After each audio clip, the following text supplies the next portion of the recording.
कृष्णा कृष्णा कृष्णा हरे हरे, हरे राम राम राम हरे हरे। नमो विष्णुपादाय कृष्णपृष्ठाय भूतले श्रीमते भक्तिवेदांत स्वामी निति नामिने।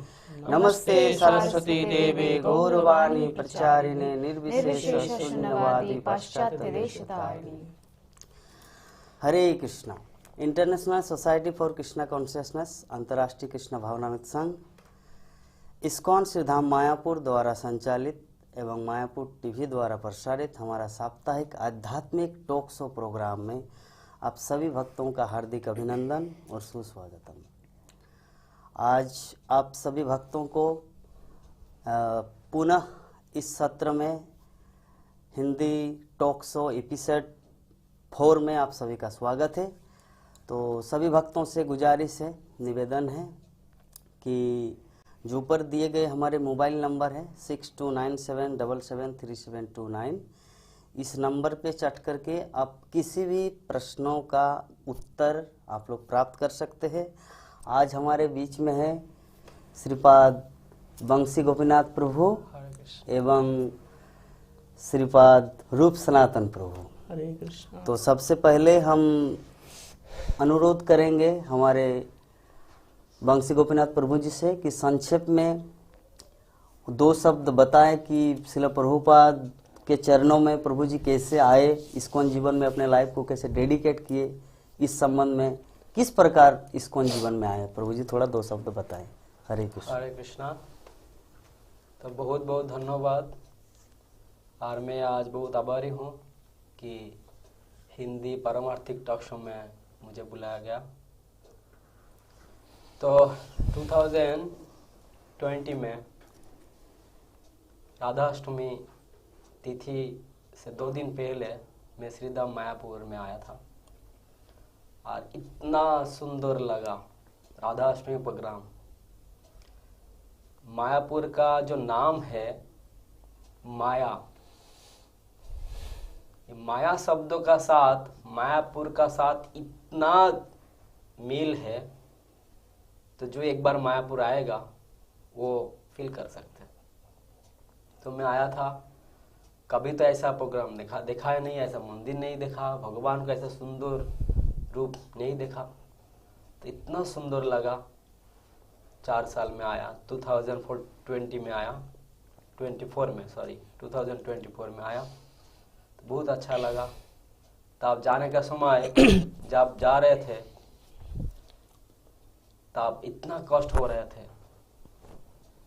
फिर घर गया तो सोचा कि जीवन में क्या है ऐसा धाम में। जब इधर आया तो सुना कि इधर सारे का सारा व्यवस्था है रहने का, भगवान को भक्ति करने का।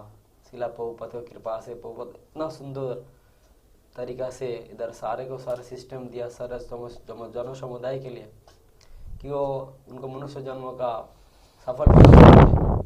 तो मैं उसी से निर्णय लेके 2005 में मैं ISKCON Mayapur new devotee training centre join कर दिया। और तब से ये मेरा स्पिरिचुअल जर्नी चल रहा है। मैं बहुत खुश हूँ, मैं बता नहीं सकता हूँ। और साधु संग में भगवान को दर्शन में शास्त्रों प्रसाद इतना सुंदर है। मैं तो सोचता हूँ कि मेरा लाइफ में इससे बड़ा और कुछ प्राप्त होने का ही नहीं है। मैं जितना सोचा ही नहीं था, उससे बहुत गुण ज़्यादा मिल गया। ध्रुव महाराज कह रहे थे जब भगवान को मिला कि काचो बिचिन्नंग तो दिव्य रत्नंग, मैं शीशे का टुकड़ा ढूंढते मुझे हीरा मिल गया। इसी प्रकार मैं बहुत खुश हूँ। अरे मेरा थोड़ा सा जीवन का कथा है। तो हरे कृष्ण। बहुत बहुत धन्यवाद प्रभु जी। बहुत सुंदर रूप से आप वर्णन किए। ध्रुव महाराज का उदाहरण देके आप अपने जीवन के बारे में बताए कि किस प्रकार ध्रुव महाराज कांच का खिलौना, कांच का टुकड़ा खोजने के लिए भगवान की खोज में जंगल गए थे और उनको मिल गया हीरा। उसी प्रकार हमारे बंसी गोपीनाथ प्रभु जी मायापुर धाम में आए थे और मायापुर धाम में आकर जब श्रील प्रभुपाद का इतना सुंदर आध्यात्मिक साम्राज्य उनको प्राप्त हुआ, जब देखा, अनुभव किया, तो सब कुछ नेछावर करके प्रभु जी श्रीधाम मायापुर में आए। तो बहुत सुंदर प्रभु जी, बहुत भक्तगण बहुत ही प्रेरणा प्राप्त करेंगे आपके इस जीवनी से। तो इसके बाद हम लोग अनुरोध करेंगे हमारे रूप सनातन प्रभु जी, जो सुदूर नेपाल जनकपुर से प्रभु जी आए हैं। तो कुछ 2 शब्द बताएं प्रभु जी, किस प्रकार श्रील प्रभुपाद के चरणों में अपने लाइफ को डेडिकेट किए। हरे कृष्ण। हरे कृष्ण। धन्यवाद प्रभु। तो एक्चुअली मैं बचपन से ही कृष्ण प्रति अनुराग था, क्योंकि हम लोग का वो वातावरण ही गांव में थे कि हम लोग बचपन से ही कृष्ण जन्माष्टमी मनाते थे। लेकिन ये जो भगवान श्री कृष्ण ने जो गीता का प्रवचन किया हुआ है, वो एक बड़ा विज्ञान है। ऐसा हम जब पढ़ते थे कॉलेज में, एक्चुअली हम साइंस पढ़े हुए हैं, तो +2 साइंस में हम लोग का एक थ्योरी आता था, law of conservation of energy. तो उसमें कहा है कि energy neither can be created, वो जस्ट एक फॉर्म से दूसरे फॉर्म में जा सकते हैं। तो हमारे सर और जो गुरु वर्ग होते थे वो लोग कहते थे कि भगवत गीता एक विज्ञान है, उसको पढ़ना चाहिए। तो मैं भगवत गीता खोज रहा था, लेकिन उस समय किसी ने हमको भगवत गीता दिया नहीं पढ़ने के लिए। लेकिन जब मैं फिर हायर स्टडी के लिए जब मैं काठमांडू गए, तो वहाँ पे हमारे एक दोस्त जो थे वो लाइब्रेरी में हमको गीता दिया। लेकिन वहाँ पे हमारे दोस्त को सब लोग मतलब तिरस्कार करते थे, उसको पंडित वगैरह वगैरह कह के उसको लोग थोड़ा मजाक कर लिया करते थे।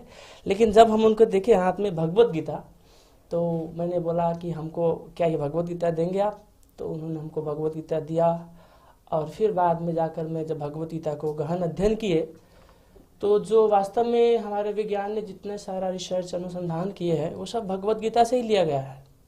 अगर वास्तव में अगर उसको आप अध्ययन करेंगे तो ऐसा सब लोग कहते हैं गीता गीता, लेकिन उसको अध्ययन गहन अध्ययन वास्तव में कम ही लोग किया है।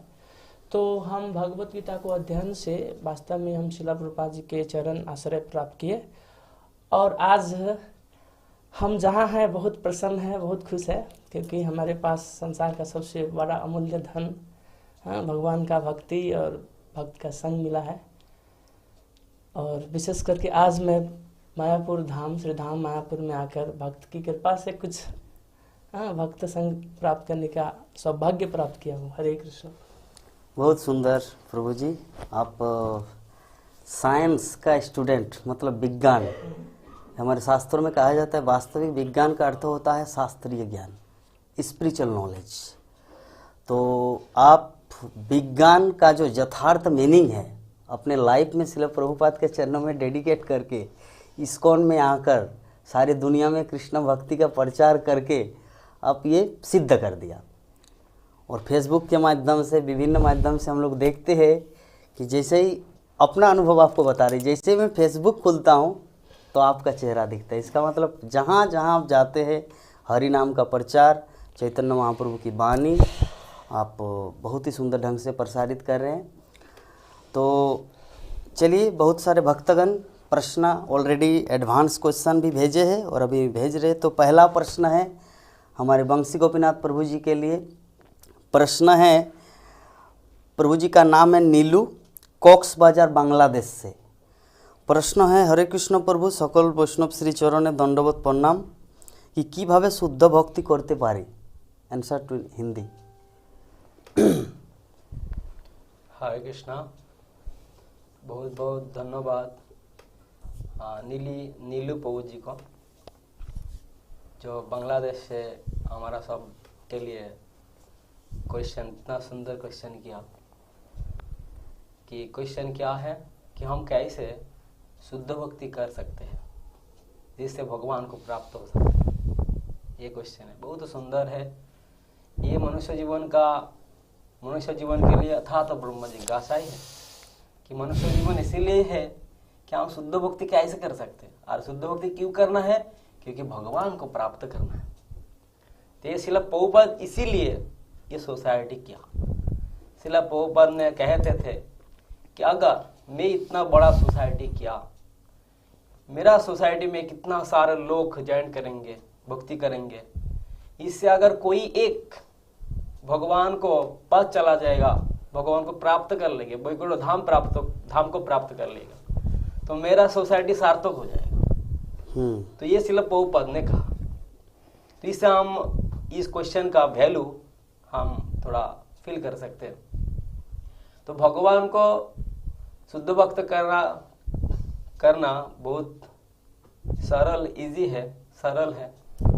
ये शिला प्रभुपाद ने उपदेशामृत ग्रंथों में बोला कि भक्ति साधक का मनोभाव के ऊपर डिपेंड कर रहा है, एटीट्यूड ऑफ द साधक। तो साधक जो साधना कर रहे हैं उनको मनोभाव के ऊपर सब कुछ डिपेंड है। शास्त्रों से हमको ज्ञान लेना है, गुरु से उपदेश लेना है, विनम्र चित्त लेके गुरु को सेवा करना है, साधु संतों को मत बुद्धि ना करना, ये शुद्ध भक्ति है। हाँ, आचार्य हम बीजानियत नवमन्यत करहि न मत्तो बुद्धो सुयाते। साधु को, गुरु को, भगवान को नितायर चरण सत्य ताहारो सेवको नित्य। नित्यानंद प्रभु का चरण डिवाइन है और भगवान का जो भक्त है वो भी डिवाइन है। इसीलिए ये सब नित्य है। कभी इसी को मत्तो बुद्धि करना नहीं चाहिए कि मेरे ऐसा है, वो ऐसा करता हूं तो हम आगे नहीं बढ़ सकते। तो बस दो तरफ से भगवान को प्राप्त हो सकते हैं, एक कृपा सिद्ध होता है और एक साधन सिद्ध होता है। तो शास्त्र में हम जितना सारे देखा कि ये कृपा सिद्ध भी ज्यादा है, बहुत कम है कि साधना करके भगवान को प्राप्त हुआ। तो शिला प्रभुपाद का जो मिशन है, इससे जो शिला प्रभुपाद का जो बिगिनिंग स्टेप से शुरू करके पूरा टॉप तक, टॉप टू बॉटम सारे के लिए एक ही सिस्टम है। क्या है? पत्रंग पुष्पंग फलंग त्वयं जो मे भक्ता प्रजा क्षति तद अहम भक्ति अपरित स्नामि प्रजातो आत्मा। सिर्फ उस फूल तोड़ो, अपना घर से, अपना खेती से फूल तोड़ो, थोड़ा फल भी कलेक्ट कर लो। और इंडिया में तो गंगा बह रहे हैं, थोड़ा गंगा पानी भी कलेक्ट कर लो और उससे थोड़ा एक चीज मिलावट कर दो। क्या है? भक्ति। अपना सरल भाव, हाँ, शरणागत भाव से भगवान को प्राप्त कर दो तो भगवान खुश हो जाएंगे और शुद्ध भक्ति को प्राप्त हो जाएंगे। बस यही है, साधु संतों को सेवा करना है मत्तो बुद्धि छोड़ के। साधु संग गुरु, साधु संत गुरु ये दिव्य है, भगवान दिव्य है। बस ऐसा बुद्धि करके सिंपल चीज हम देखेंगे। ऐसा चैतन्य महाप्रभु बोला, शास्त्रों में बोला है, हमारा बोधानंद सरस्वती ठाकुर ने बोला। क्या बोला? कि कलि जुगे साधु गुरु अभाव जानिया, साधु गुरु रूपे कृष्ण आयला नोदिया। इस नवद्वीप धाम में महाप्रभु देखा, भगवान ने देखा कि इस कलि युग में guru very rare and sadhu very rare. ये साधु और गुरु कलि युग में मिलना बहुत बहुत डिफिकल्ट है। बस शिला प्रभुपाद आके गुरु और साधु को इतना मैन्युफैक्चर कर रहे हैं, पूरा प्योर प्रोडक्शन दे रहे हैं इस कान में। तो असर कोई बिना संदेह से गुरु का आश्रय कर लो, दीक्षा प्राप्त हो जाओ, भगवान का साथ कनेक्ट होकर सेवा करो, शुद्ध भक्ति मिल जाएगा, साथ साथ भगवान को भी मिल जाएगा। हरे कृष्ण। बहुत सुंदर प्रभु जी, इतने सुंदर तरीके से आप भक्ति को कैसे प्राप्त किया जाए इसके बारे में आप समझाए। ये तो बहुत ही, जैसे प्रश्न किया था कि प्रभु जी कैसे शुद्ध भक्ति प्राप्त किया जाए, उसी तरह से आपने उसका उत्तर भी इतना सरल भाव से प्रदान किए कि हम लोग को शुद्ध भक्ति कैसे प्राप्त होगा। बहुत बहुत धन्यवाद प्रभु जी। अभी हमारा एक दूसरा प्रश्न आए हैं सुनील शाह, हमारे रूप सनातन प्रभु जी के लिए। सुनील शाह फ्रॉम नेपाल। प्रभु जी का प्रश्न है, प्रभु जी भक्ति में शुरू में उत्साह होता है किंतु बाद में कम होने लगता है, क्यों और कैसे उत्साह बनाए रखें? हरे कृष्णा सुनील प्रभु, बहुत सुंदर प्रश्न किया आपने। तो भक्ति का जैसे हम लोग शुरू करते हैं श्रद्धा से, और श्रद्धा के बाद साधु संग होते हैं, तो फिर भजन क्रिया के बाद हमारे अनर्थ निवृत्ति होते हैं। ऐसा करते करते हम लोग हाँ प्रेम के स्तर में पुगते हैं। लेकिन इस क्रम में हमारे शुरू का जो उत्साह है, वो शुरू में हम लोग बहुत सारे उत्साह होते हैं, लेकिन कुछ दिन बाद उत्साह क्या हमारे घटते जाते हैं। तो हमारे एक आचार्य है, हाँ, उनका नाम है विश्वनाथ चक्रवर्ती ठाकुर पाद। उन्होंने एक इसी संदर्भ में भक्ति रसामृत सिंधु में जो रूप गोस्वामी द्वारा रचित है ग्रंथ, उस पर टीका किया है कि हम जब शुरू में भक्ति में आते हैं तो बहुत उत्साह में होते हैं, हम लोग उसको बोलते हैं उत्साहमयी। हाँ, लेकिन कुछ दिन बाद जब उत्साह हमारे घटते जाते हैं तो घन तरल, थोड़ा उत्साह होते हैं फिर थोड़ा कम हो जाता है, और फिर घन तरल के बाद में भी एक स्टेप है, उसको है हमारे बोलते हैं उसको व्यूड विकल्प। व्यूड विकल्प मतलब कंफ्यूज होना, करूँ या न करूँ, दोधार में हो जाते हैं हम लोग। ये तीसरा श्रेणी का व्यूड विकल्प है। और फिर चौथा में हम लोग आ जाते हैं विषय संग्रह। तो उसमें हम लोग अब इंटरनल वार करते हैं विषयों के संग्रह करने के लिए, लेकिन फिर भी हम लोग हार जाते हैं विषय संग्रह। और फिर विषय संग्रह के बाद आते हैं नियमाक्षः। तो नियमाक्षः में हम लोग सुनते हैं साधु के मुख से कि भक्ति करना चाहिए, तो हम लोग अब नियम विधि अपनाते हैं और उसके बाद में जो है विषय भोग से नियम बनाकर हम उससे निरासक्त बनने का प्रयास करते हैं। फिर नियमाक्षः के बाद में आते हैं तरंग रंगनी। तो ये तो थोड़ा उच्च स्तर का है, जिसमें आने से भक्त थोड़ा भक्ति में स्थिर हो जाते हैं और उसमें उनको बहुत सारे मान प्रतिष्ठा इज्जत मिलने लगते हैं, जिससे भक्ति भी कभी कभी नीचे हो सकते हैं हमारा।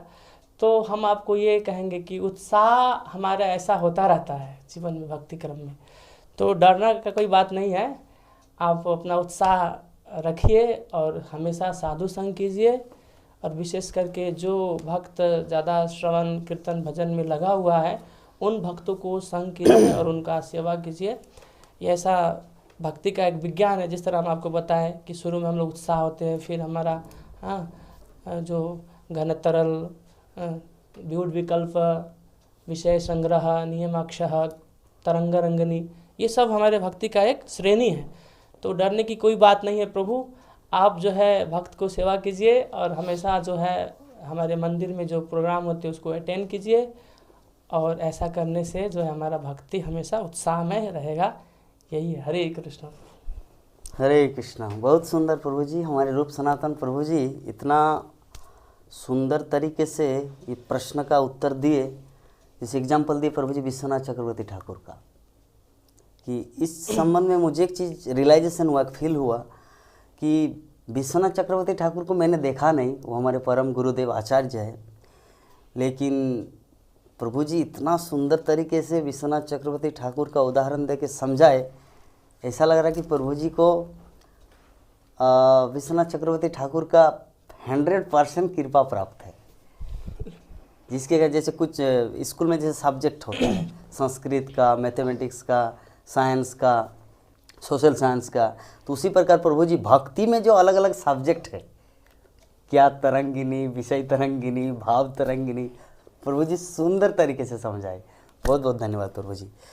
अभी हमारा प्रश्न है जो हमारे एपिसोड 2 में, 2 नंबर एपिसोड में एक प्रश्न आया था प्रभु जी का, कृष्ण चैतन्य प्रभु जी के लिए प्रश्न था कि, तो प्रभु जी उस समय व्यक्त किए थे कि अगर कोई इसके बारे में बताएंगे। वो प्रश्न इस तरह था, हरे कृष्ण प्रभु जी, हम देखते हैं कि भक्तों को अपने पूर्व जन्म के कर्म भुगतने पड़ते हैं, तो प्रहलाद महाराज ने अपने पिछले जीवन में कौन से ऐसे कर्म किए थे जिससे उनको इतने सारे कष्ट उठाने पड़े। तो प्रभु जी उस समय बोले थे, अगर किसी को पता होगा तो। अभी आज कृष्ण चैतन्य प्रभु पुनः वो प्रश्न हमारे बीच में रखे हैं, तो हम लक्ष्मी से उम्मीद करेंगे इस प्रश्न का उत्तर जाने के लिए। हरे कृष्ण। हरे कृष्णा। सर्वप्रथम सभी उपस्थित वैष्णवों के चरणों में दंडवत प्रणाम। मायापुर टीवी के जरिए जो भी देख रहे हैं वैष्णव, उन सब के चरणों में भी अनंत कोटि दंडवत प्रणाम।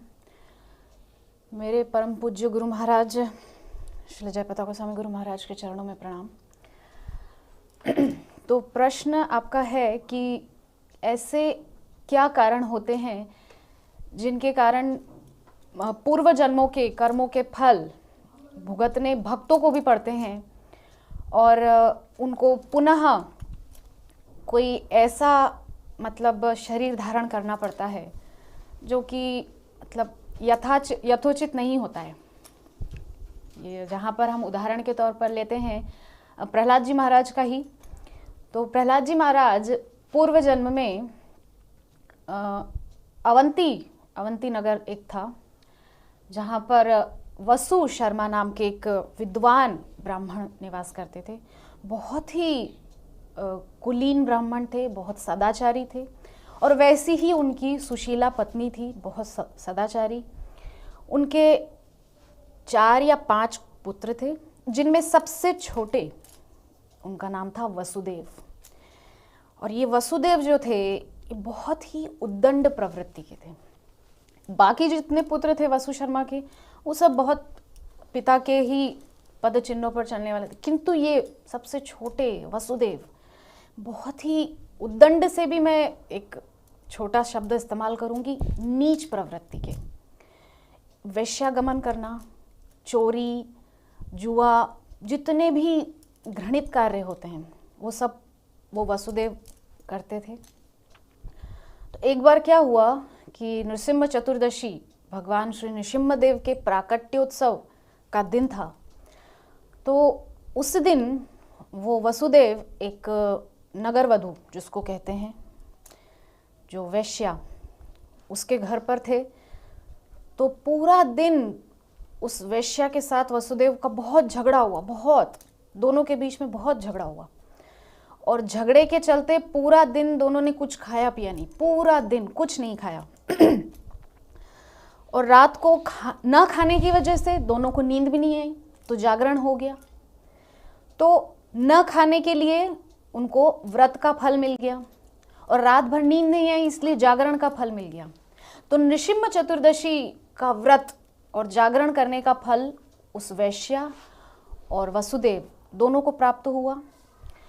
तो वो वैश्या तो स्वर्ग के सुख भोगने के बाद नृसिंह भगवान के पवित्र लोक को प्राप्त हुई। तत्पश्चात वसुदेव अपने अगले जन्म में हिरण्यकशिपु के सबसे छोटे पुत्र प्रहलाद के रूप में कयाधु की कोख से उनका जन्म हुआ। महारानी कयाधु हिरण्यकशिपु की सबसे प्रिय महारानी, और उनकी सबसे छोटी संतान के रूप में, हिरण्यकशिपु की सबसे छोटी संतान के रूप में प्रहलाद जी महाराज का जन्म हुआ।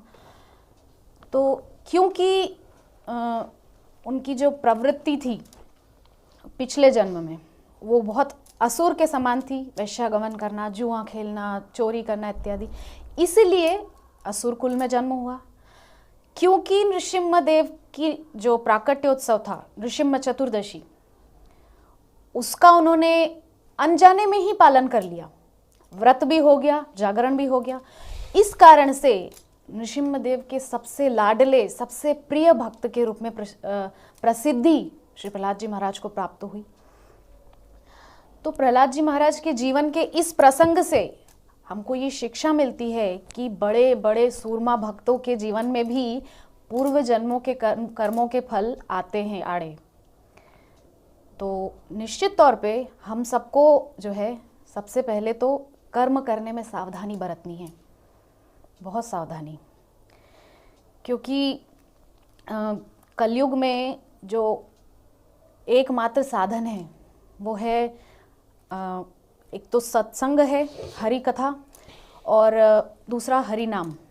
तो हमको जितना ज़्यादा हो सके हरि कथा में मन लगाना है, सुनना है, निरंतर सुनना है, संतों के मुख से जितना ज़्यादा हो सके हमको सुनना है और हरि नाम करना है। उससे कर्म शुद्ध होगा, मन शुद्ध होगा, कर्म शुद्ध होगा, वाणी शुद्ध होगी। तो मनसा वाचा कर्मणा तीनों प्रकार से शुद्ध होते जाएंगे। और क्योंकि भगवान का नाम लेंगे, भगवान की कथा सुनेंगे, तो जो कर्म फल की जो वो गठरी है कट कट के खत्म हो जाएगी। तो ना रहेगा कर्म फल और ना होगा पुनः इस मर्त्य लोक में आने का झंझट। तो हाँ, जो आपका प्रश्न का तात्पर्य है वो यही है कि जो कर्मों के फल हैं वो भक्तों को भी भुगतने पड़ते हैं, किंतु भक्ति ऐसा एक अचूक, क्या कहना चाहिए, रामबाण इलाज है हर बीमारी का, कि उसके माध्यम से आप कितने भी बुरे कर्म आपने किए हों पूर्व जन्म में, वो कटेंगे, सारे कर्म फल, सारे कर्म, और सबसे आपको निस्संदेह मुक्ति प्राप्त होगी और भगवान का पवित्र धाम प्राप्त होगा। हरे कृष्ण। हरे कृष्ण। बहुत सुंदर। प्रहलाद महाराज के पूर्व जीवन के बारे में जो हम सबको ये जानकारी प्राप्त हुआ और इसके माध्यम से ये शिक्षा मिला कि कोई कितना ही बड़ा भक्त क्यों ना हो, अगर पाप या अपराध होता है हमारे किसी जीवन में तो उसको हम लोग को भुगतना पड़ता है। लेकिन शुद्ध भक्ति इतना शक्तिशाली है कि वो हम जैसे ब्रह्म संहिता में ब्रह्मा जी बोलते हैं कर्माणि निर्दहति किंतु च भक्ति भाजा, कि भक्ति, जैसे एग्जाम्पल दिया था श्रील प्रभुपाद एग्जाम्पल देते हैं कि किसी को मान लीजिए फांसी का सज़ा सुनाई दिया कि अमुक तारीख को उनको फांसी होने वाला है, ठीक है, और फांसी तो जज जो है कोर्ट का, अदालत का जज, वो जज ने बोल दिया कि अमुक तारीख को आपको फांसी होने वाला है। तो अभी जो जज है जिन्होंने वो फैसला सुनाया, अगर वो भी अगर चाहे तो उसको रद्द नहीं कर सकते, कि उस फांसी को रोक नहीं सकते। किंतु अगर राष्ट्रपति चाहे, प्रेसिडेंट चाहे देश का, तो वो फांसी को रोक सकते हैं। क्यों? क्योंकि वो अपना सिद्धांत ले सकते हैं। तो श्रील प्रभुपाद अध्यात्म 21वीं सदी उस पुस्तक में ये चीज़ पॉइंट आउट कर रहे हैं कि ब्रह्मा जो है, विधि जो है, विधाता जो है, वो जज की तरह है, और प्रेसिडेंट जो है वो है भगवान श्री कृष्ण। हमारे जीवन में, पूर्व जीवन में विभिन्न प्रकार का कर्म हो सकता है जिसके कारण भुगतना पड़ेगा, किंतु भक्ति इतना पावरफुल है कि ये वो हम सबको हमारे जो कष्टमय परिस्थिति से उबार सके और हम लोग को शुद्ध भक्ति दे सके। तो चलिए, बहुत एक्सप्लेन करके लक्ष्मी हम सबको बताएं। तो अभी हम सभी भक्तों से निवेदन करेंगे, मैंने डिवोटी वाचिंग हमारा प्रोग्राम, बहुत सारे भक्त देख रहे हैं लेकिन प्रश्न उस मात्रा में नहीं आ रहे। तो ये जो हमारा प्रोग्राम है, ये कोई भागवतम क्लास नहीं कि सिर्फ बैठ के सुनना है। ये हमारे प्रोग्राम है जिसमें श्रोता और वक्ता, श्रोता अगर प्रश्न नहीं करेंगे तो वक्ता चुप रहेंगे। तो आप लोग क्या चाहते हैं? अगर आप लोग चाहते हैं कि हमारे प्रोग्राम आगे बढ़े तो अनुरोध करेंगे कि प्रश्न करें। और अगर आप लोगों को लगता नहीं, पहले तो प्रश्न करने के लिए व्हाट्सएप नंबर को पहले सेव करना पड़ेगा, तो थोड़ा तो तपस्या करना पड़ेगा, थोड़ा तो कठिनाई होगा। कोई भी चीज़ सरल में मिलता नहीं, थोड़ा सा मुश्किल है। तो लाइव चैट में प्रश्न ना करें क्योंकि उसमें प्रॉब्लम होता है। आप लोग जो नंबर आ रहा है स्क्रीन में, उस नंबर में आप लोग एसएमएस भी कर सकते हैं। अगर सेव करने में प्रॉब्लम हो रहा है नंबर को, कोई बात नहीं, आप लोग नॉर्मल एसएमएस कीजिए। और प्रश्न, अभी दूसरा प्रश्न उठ सकता है कि कोई बांग्लादेश से है, कोई नेपाल से है, कोई विभिन्न देश से जो प्रश्न करना चाहता है लेकिन उसको हिंदी लिखना नहीं आता, जैसे हमारे रूप सनातन प्रभु पिछले बार के प्रोग्राम में हमको बताए। तो लिखना ऐसे है, जैसे एग्जाम्पल आपका प्रश्न है कि प्रभु जी हमें भक्ति क्यों करना चाहिए, तो आप उसको कैसे लिखेंगे, राइटिंग कैसे करना है? प्रभु जी, PRABHUGI, प्रभु जी हमें HME भक्ति, BHAKTI भक्ति। तो यह रोमन इंग्लिश में कर सकते, इसके लिए कोई देवनागरी टाइपिंग का ज़रूरत नहीं है।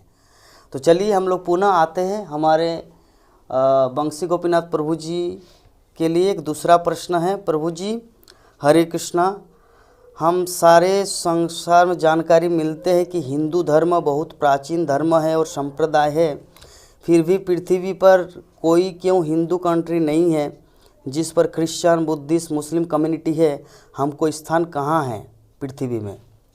हरे कृष्णा। हरे कृष्णा। तो बहुत ही सुंदर प्रश्न है और बहुत इम्पोर्टेंट भी है। आज का समाज में ये तो बहुत ही इम्पोर्टेंट प्रश्न है कि साथ में शास्त्रों में हम लोग देखते हैं कि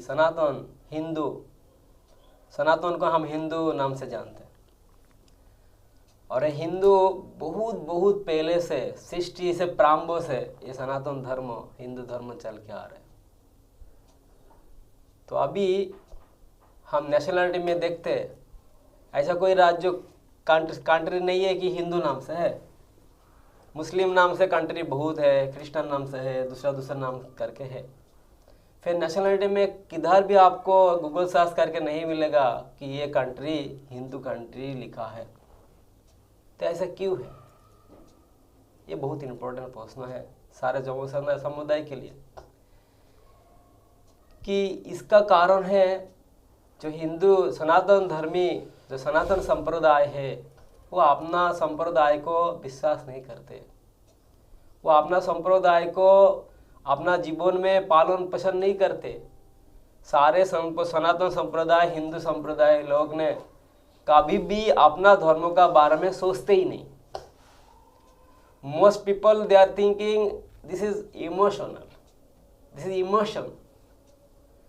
वो लोग इमोशनली लेते धर्मों को। हम दूसरा संप्रदाय में देखते हैं कि वो बचपन से उनको शिक्षा देते, धर्म शिक्षा देते। हम मुस्लिम को देखते वो छोटा से मदरसा में भेजते, हर फ्राइडे को लोग मस्जिद में जाते, क्रिश्चियन लोग सारे सैटरडे को गिरजा में जाते। ऐसा सबको कल्चर है और वो सब अपना धर्मों को चर्चा करते। हमारा क्या हो गया? हम लोग हिंदू संप्रदाय का सारे लोग सोचते हैं कि हमारा बहुत भगवान है, हमारा बहुत गॉड है, और वो अपना गीता भागवत तो कभी चौके ही नहीं देखते, लाल कपड़ लगा के घर में रख देते। आप पूछते हैं, हम लोग जाते हैं प्रचार करते तो बोलते हैं हमारा घर में है, वो बोल देते। वो स्पष्ट नहीं करना चाहते क्योंकि वो जानते, वो ऐसा सोचते हैं कि ये हमारा के लिए नहीं है, ये जो भावुक आदमी है वो लोग के लिए है। ये सबसे बड़ा विपदजनक है हमारा सारे सनातन धर्मी के लिए, हिंदू संप्रदाय के लिए। इसलिए शिला प्रभुपाद भगवान आते, आप रिचार्ज कर देखिए जरा कि अगर संसार को सुरक्षा करते हैं तो कौन धर्म ने करते? कहाँ से भगवान आते? भगवान तो जन्म लेते कृष्ण भगवान से सब कुछ आते, ये तो सनातन का है, सनातन काल से है। भगवान बोला कि परित्राणाय साधुनम विनाशाय च दुष्कृतम धर्म संस्थापन थायामि संभावामि जुगे जुगे। तो जुग हर युग में कौन आते? ऐसा दूसरा कोई शास्त्र में आप देखा? दूसरा कोई संप्रदाय में आप ऐसे पढ़ा? नहीं। तो ये हमारा सबसे गलत है। हमारा शास्त्र में तो बहुत कुछ है, दिव्य ज्ञानी, महापुरुष, वीर पुरुष, हाँ बहुत ज्ञान, बहुत सारे का ज्ञानवान सबको है। फिर एक ज्ञान नहीं है, जो क्या है वो है अक्ल ज्ञान। अक्ल ज्ञान नहीं है, इसीलिए हम अभी तक इतना प्राचीन संप्रदाय होते हुए भी हम दूसरा संप्रदाय से हम कंट्रोल्ड है। वो लोग हम लोग को कंट्रोल कर रहे। वास्तव में हमको अगर कोई बोला जाए कि सारे हिंदू लोग एक कंट्री में चला जाओ, तुम्हारा कंट्री में चला जाओ, तो हम कहाँ जाएंगे? कहाँ जाएंगे हम लोग? तो ऐसा ये हमारा गलती है। इसीलिए हमको जो शक्ति होने है, वो शक्ति क्या है? वो शक्ति है धर्म शक्ति। अगर भाई एक फैमिली में सारे भाई एक साथ में रह सकते कैसे? एक पिता होते हैं तो पिता को केंद्र करके सब एक साथ में रह सकते। इसीलिए शास्त्र में गीता महात्म्य में बोला गया, एकम शास्त्रम देवकी पुत्र एवं देवकी पुत्र गीतम, एकम देवस्य देवकी पुत्र एवं। इसी प्रकार हमारा जो गलत सूचना है कि हिंदू संप्रदाय में जो बहुत भगवान है, ऐसा नहीं है। कोई शास्त्र में ऐसा नहीं बोला गया कि हिंदू में बहुत भगवान है। भगवान तो एक ही है, कृष्ण भगवान है। और हम लोगों को क्या करना चाहिए? हमको एक के बारे में चर्चा करना चाहिए। क्यों आज हम लोग ऐसा हो रहे? हाँ, इतना प्राचीन होते हुए भी क्यों दूसरे संप्रदाय से कंट्रोल्ड हूं? अभी का जमाना में मॉडर्न एज में कौन सोच रहा है? सब सोच रहे कि अपना खा रहा हूं, अपना पी रहा हूं, बस जीवन यापन कर रहा हूं। फिर ऐसा चलेंगे ना, अपना खा के अपना पी के भी नहीं रह सकते, क्योंकि वो जो संप्रदाय लोग है वो आपका घर में आपको आके उठा के फेंक देगा। इसीलिए अपना धर्म का बारे में चर्चा करना चाहिए, धर्म पालन करना चाहिए। और हम लोग सब धर्म पालन करेंगे एक साथ, धर्मों के अंतरिक हम एक साथ हो सकते हैं। हमारा शक्ति बढ़ेगा, यूनिटी इज द फोर्स। हमारा यूनिटी बढ़ेंगे तब जाके हम लोग सब कुछ कर सकते हैं। भगवान भी ऐसा बोला। हाँ, सत पथ में हमको चलना है, शास्त्र ठीक से चर्चा करना है, गीता पढ़ना है, Shrimad Bhagavad Gita as it is यथा रूप सबको पढ़ना है। हम श्रीमद् भागवत गीता यथा रूप पढ़ेंगे तो इसके बारे में अच्छा से हमको जानकारी मिलेंगे, और ये जानकारी लेके अपना जीवन में प्रयोग करना है। प्रयोग करके हम सबको ये जो आज का जो प्रश्न है, ये प्रश्न का जो प्राप्त हो, इसका प्राप्ति क्या है, इसको प्राप्ति विष्णु जो क्या है उसको प्राप्ति है कि हमारा कुछ कंट्री चाहिए, हमारा कुछ संप्रदाय, ये तो नित्य संप्रदाय सनातन संप्रदाय है, इसको अस्तित्व रहना चाहिए, यही है। तो हम कैसे कर सकेंगे? इसीलिए सारे को संप्रदाय, सनातन संप्रदाय को बहुत हम सो लिया है।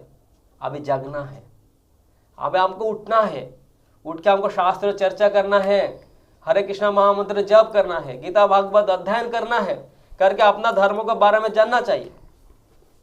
कुछ दिन पहले एक दूसरा संप्रदाय का लोग दुर्गा पूजा में गया, दुर्गा पूजा से पूजा का समय वो लोग जा रहे थे, तो कोई अगर हमारा दुर्गा पूजा में क्या होता है, सब चांदा तुलते हैं दुर्गा पूजा के लिए, तो लोग आया, आके उनको गाड़ी रोका, रुक के बोला कि चांदा देना चाहिए, चांदा डोनेशन दो। तो डोनेशन मांग रहे हो, डोनेशन दो पूजा के लिए। तो बोला अच्छा किसका पूजा है? बोला हमारा भगवान हिंदू भगवान का पूजा है। बोला अच्छा दुर्गा हिंदू भगवान है? बोला हाँ, पर कहाँ लिखा है? वो दूसरा संप्रदाय की है, वो बोल रहे कहाँ लिखा है दिखाओ। तो बोला गीता में लिखा है। तो बोला दिखाओ गीता में। बोला गीता अभी मेरा पास थोड़ी है कि तुमको गीता में दिखाऊंगा। तो वो क्या किया, उनको अपना बैग से एक गीता निकाल के उनको दिया। देखिए दूसरा संप्रदाय वो गीता लेके घूम रहे, हमारा संप्रदाय का कुछ का बात नाम ही नहीं जानते। छोटा बच्चा को पूछेंगे वो कुछ नहीं जानते गीता क्या है, भगवान कौन है नहीं जानते। तो कल्चर होना चाहिए। तब जाकर जब पूछा तो गीता तो दे दिया। आगे बोला ठीक है दिखाओ, मैं तो चांदा देने के लिए तैयार हूँ, चांदा दे दूंगा, फिर तुम एक चीज मुझे दिखाओ कि दुर्गा भगवान है, गीता में लिखा है। तो ऐसा एक एक गीता उनको लिखा लिया। वो तो कभी भी जीवन में गीता पढ़ा ही नहीं, ऐसा तो बोल दिया, कभी भी नहीं पढ़ा, तो उसको पता ही नहीं कि एक्शन में ऐसा होगा। तो फिर वो गीता का पेज ऐसा ऐसा करके एक एक पेज करके देख रहे, और वो पूछ रहे कहाँ मिला? बोला अरे थोड़ा रुको, इतना लंबा इतना बड़ा गीता है, 700 श्लोक है, थोड़ा देखना है ना मुझे, कितना दिन से मुझे मैं तो देखा। तो बोला ठीक है तुम देखो, मैं इतना समय तक इंतजार कर रहा हूँ। तो देखा देखा देखा देखा, तो उनको कहा कभी भी कहीं नहीं मिला। तो बोला देखो भैया गीता में क्या कहा भी नहीं लिखा है, किधर भी नहीं लिखा है कि दुर्गा भगवान है। अपना धर्म का बारे में थोड़ा चर्चा करो, चर्चा करके आओ, तो मैं डोनेशन देने के लिए तैयारी हूँ। वाह। तो देखिए ये क्या अपमान है हमारा संप्रदाय के लिए। हमारा एडुकेटेड कितना सारे यंग जनरेशन कितना कुछ कर रहे हैं, आर्मी हो रहा है, ये हो रहा है, ये हो रहा है। अरे धर्म प्रचार कर रहे हैं। आर्मी सोच रहे हैं कि हम आर्मी बनूंगा, देश का सुरक्षा करूंगा। अरे एक साधु बनेंगे ना, एक साधु बनेंगे तो सारे वर्ल्ड पृथ्वी को सुरक्षा कर सकते हैं, है ना, पूरा पृथ्वी को रक्षा करते हैं। ऐसा शिला प्रभुपाद ने किया। चाणक्य को क्या बोला, एक अगर अच्छा संतान हो तो सारे को सब सुरक्षा कर सकते। शिला प्रभुपाद ने किया 70 ईयर्स में पूरा पृथ्वी में ऐसा भारत कल्चर फैला दिया, कभी सपनों भी नहीं देखा। इसी प्रकार सब तो जड़ा चीज सुरक्षा करने के लिए सोच रहे, असली में किसी को सुरक्षा करने की शक्ति है ही नहीं। तो भगवान सब कुछ कर सकते हैं। इसीलिए हमारा सनातन धर्म नित्य है, और सारे का सारे सनातन संप्रदाय को इसका बारे में साथ से चर्चा करना चाहिए, चर्चा करना चाहिए। छोटा से बचपन से को मरत आचरण प्राज्ञ, प्रहलाद महाराज ने बोला, बचपन से शिक्षा देना है पिता माता को। सारे मॉडर्न शिक्षा देंगे, बड़ा शिक्षा नहीं, अनित्य है। आप सोचिए आपका, आप जो स्कूल में पढ़ाई करके डिग्री मिला, अभी आपका भाई आपका लड़का वो सब्जेक्ट में पढ़ रहे हैं क्या? वो तो चेंज हो गया, it is changeable. But Shrimad Bhagavad Gita nobody can change. 700 श्लोक है इसमें, अभी तक 5040 ईयर्स कंटिन्यू रनिंग चल रहे, कोई ऐसा आदमी नहीं हुआ कि वो चेंज कर पाया। बहुत सुंदर प्रभु जी, है ना। तो इसी तरह हमको इसका बारे में चर्चा करना चाहिए। सारे सनातन संप्रदाय को उठना चाहिए, नींद से उठ के उठना चाहिए, उठ के हमको गीता पढ़ना है, पढ़ के हमको सारे इकट्ठा होना है, हमको संप्रदाय का प्रचार करना है, अपना जीवन में अपनाना है, तब जाके हम जो प्रश्न किया है इसको उत्तर असर रूप से हमको प्राप्त हो सकता है। हरे कृष्ण। बहुत सुंदर प्रभु जी, इतने सुंदर गंभीर वाणी में आप इसको प्रेजेंट किए। सच में इससे एक चीज़ मुझे आभास हो रहा है कि अगर पूरी दुनिया में 850 करोड़ जनसंख्या जो है, अगर एक स्टेज में बैठे और प्रभु जी जैसे जिस गंभीर वाणी में उन सबको समझाए, अगर सबके कानों में ये ध्वनि सुनाई दे तो शायद वो जग जाएगा, है ना, शायद वो जाग सकता है। तो बहुत ही सुंदर प्रभु जी सनातन धर्म के बारे में बताया, जो श्रीपाद रामानुजाचार्य जो भगवद गीता के भूमिका में श्रील प्रभुपाद सनातन धर्म की व्याख्या दी है कि सनातन धर्म का अर्थ है जिसका न आदि है न अंत है, उसको कहा जाता है सनातन व शाश्वत। तो प्रभु जी बहुत ही क्या बोलते हैं उसको, साहस करके वास्तविक हमारा जो रिलीजन शुद्ध सनातन धर्म उसके बारे में प्रभु जी बताए। बहुत बहुत धन्यवाद। अभी हमारा एक दूसरा प्रश्न आए हैं हमारे श्री रूप सनातन प्रभु जी के लिए। प्रिय प्रभु दंडवत, मैंने इस बिंदु पर कभी नहीं सोचा था, लेकिन जब हम आकाश में देखते हैं तो हमें इतने सारे तारे दिखाई देते हैं, क्या वे अलग अलग ग्रह है या उच्चतर ग्रह या कुछ और? दिलीप सोनी, गुवाहाटी, असम। हरे कृष्णा प्रभु, देखिए हमारे ज्योतिष विज्ञान के अनुसार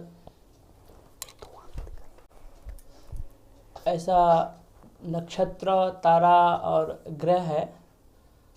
तो हम लोग जो आकाश में जो बहुत सारे तारे देखते हैं उसमें से अब कई नक्षत्र भी हो सकते हैं, कई तारे भी हो सकते हैं और कई ग्रह भी हो सकते हैं।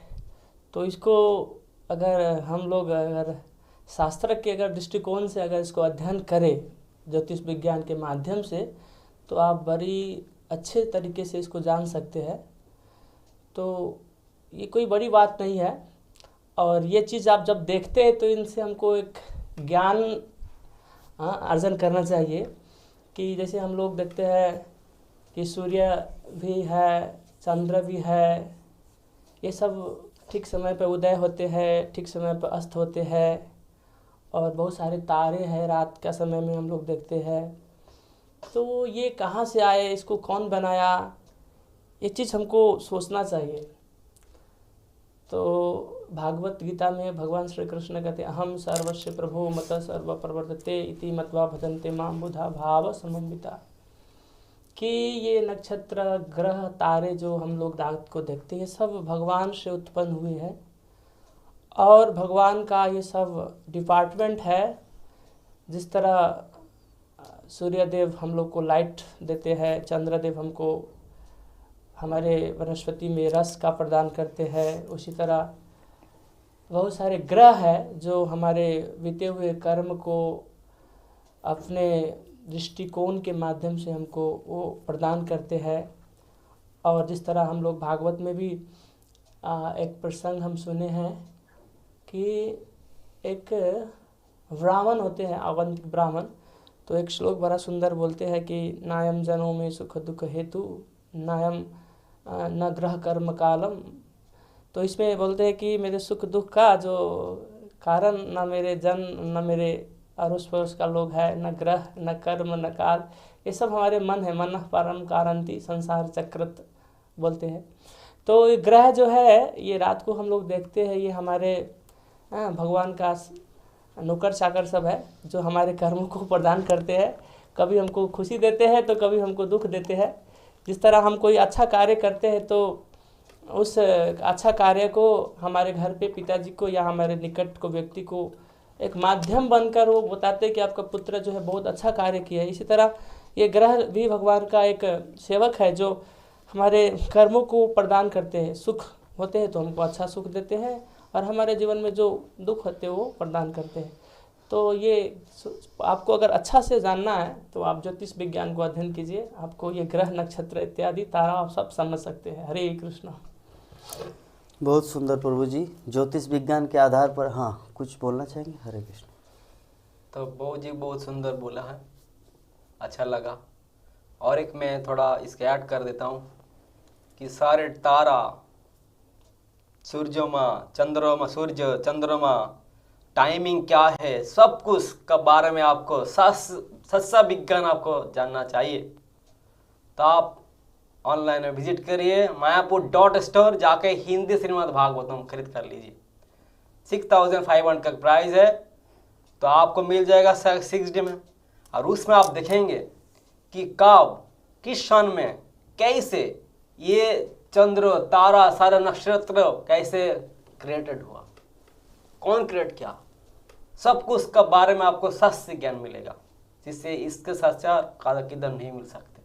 तो सिर्फ प्रभुपाद का ये हमारा अवदान है कि उनको हमको एक इतना विज्ञान दिया। प्रभुपाद एक बार विज्ञान को बोला कि अग्नि में भी प्राण है, साइंस वो बिलीव नहीं किया। वो अरे क्या पागल है, ये तो आग तो सब जल देते, जला भस्मीभूत कर देते, उसमें कैसे प्राण हो सकते?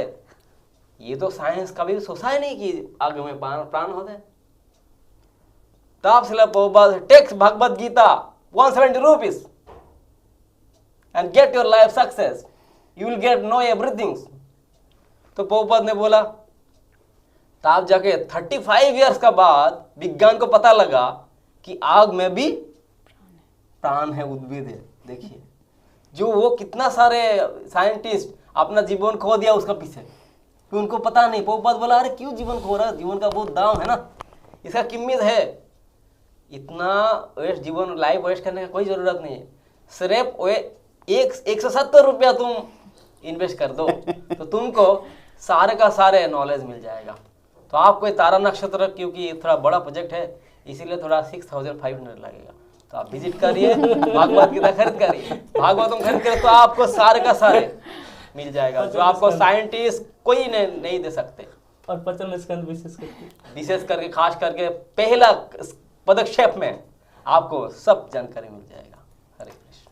बहुत सुंदर प्रभु जी, पूरा गंभीरता के साथ फिर से एक बार श्रील प्रभुपाद का जो अवदान श्रीमद् भागवतम जो सारे जगत में विख्यात। और प्रभु जी का एक पॉइंट मुझे बहुत ही अच्छा लगा, वो ये है कि इतने दिन तक साइंटिस्ट या विज्ञानी लोग ये समझ में नहीं पा रहे थे कि अग्नि में भी प्राणी हो सकते हैं, लेकिन जब श्रील प्रभुपाद ने बोला कि अग्नि में भी जीवन संभव है, तब से साइंटिस्ट लोग अपना गवेषणा, अपना प्रयोगशाला में वो लोग चालू किए, खोज, रिसर्च, और 35 साल के बाद उनको पता चला।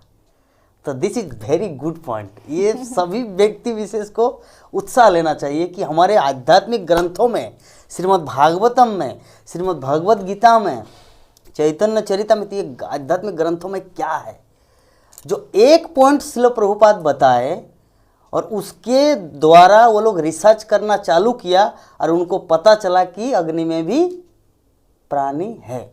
तो उसी प्रकार अगर श्रील प्रभुपाद का एक एक वाणी, मतलब श्रीमद् भागवतम का एक एक वाणी अगर विज्ञान अगर रिसर्च करे तो उनको क्या मिल सकता है।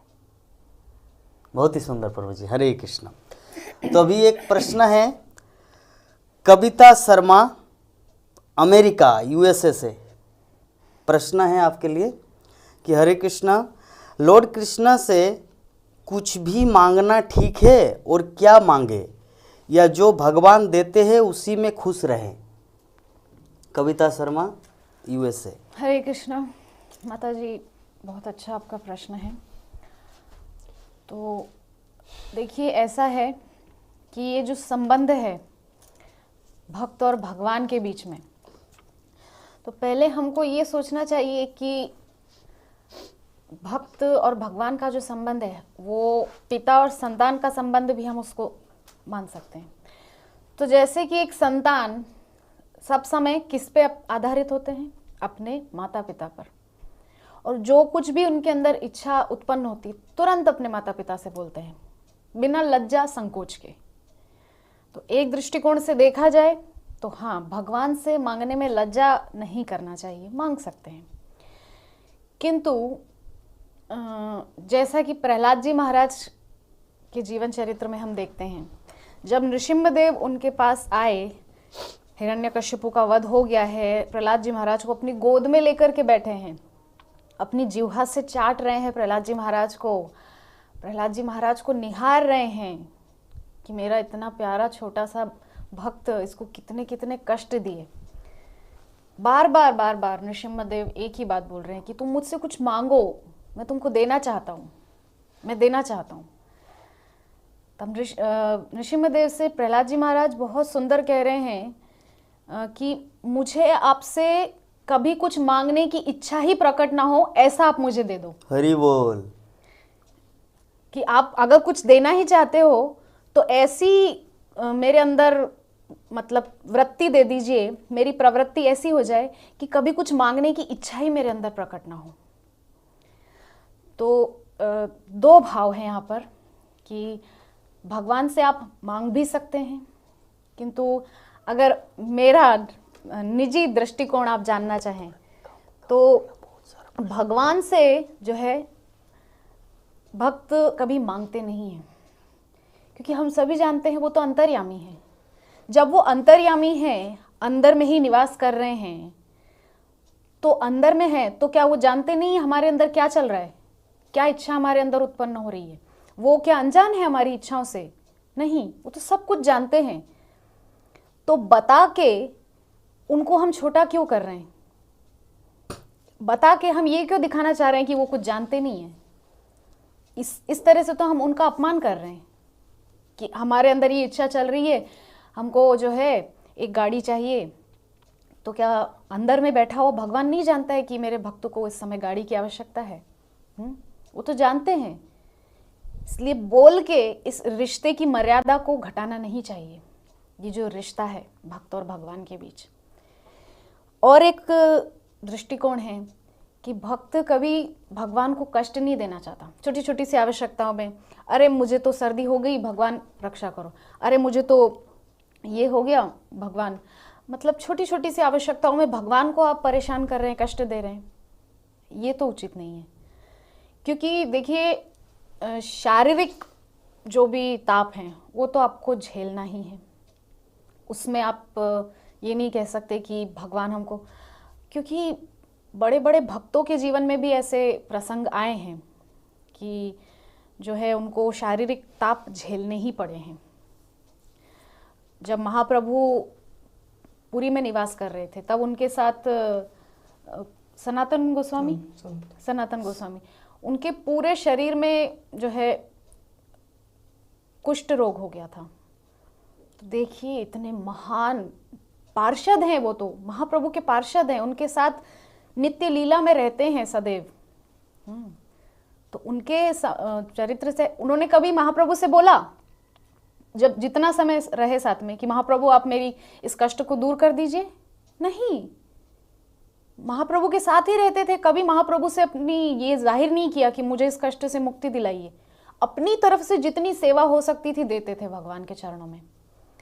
तो हमको प्रयास ये करना है कि अपनी तरफ से जितना हो सके भगवान के चरणों में सेवाएं अर्पित करते चले जाएं। तो क्या होगा, अपने आप ही हमारी इच्छाएं मरती जाएंगी, इच्छाएं प्रकट ही नहीं होंगी। क्योंकि उससे होगा ये, भगवान तो देखेगा ना कि ये तो मेरे चरणों में अपने आप को पूरी तरह से समर्पित कर दिया है, अब इसका योगक्षेम मुझे देखना है, कुछ भी कमी मेरे भक्त के जीवन में नहीं होनी चाहिए।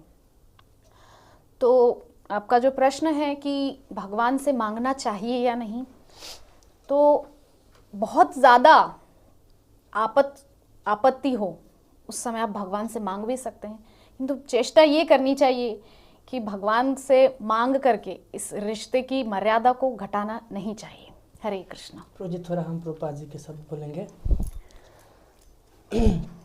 तो इस प्रश्न का उत्तर में हमारे संस्थापक आचार्य स्वामी श्रील प्रभुपाद जी कहते हैं कि अगर शुरू में हम अगर भगवान से कुछ मांगते हैं तो वो भी ठीक है। जिस तरह ध्रुव महाराज जी, जिस तरह प्रभु जी ने शुरू में बोले थे हैं, कांचन विपिन्नम, जब हम कांच के टुकड़ा खोज रहे थे तो हमें तो हीरा मिल गए हैं प्रभु। स्वामिन कृतार्थो वरम न याचे, कि हे स्वामी हम तो कृतार्थ हो गए, हम कहाँ कांच के टुकड़ा खोज रहे थे, हमें तो हीरा मिल गए।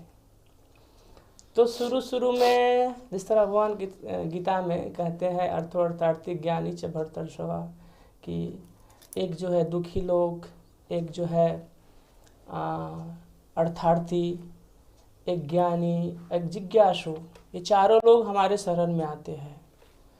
तो ये चारों में से श्रेष्ठ है ज्ञानी।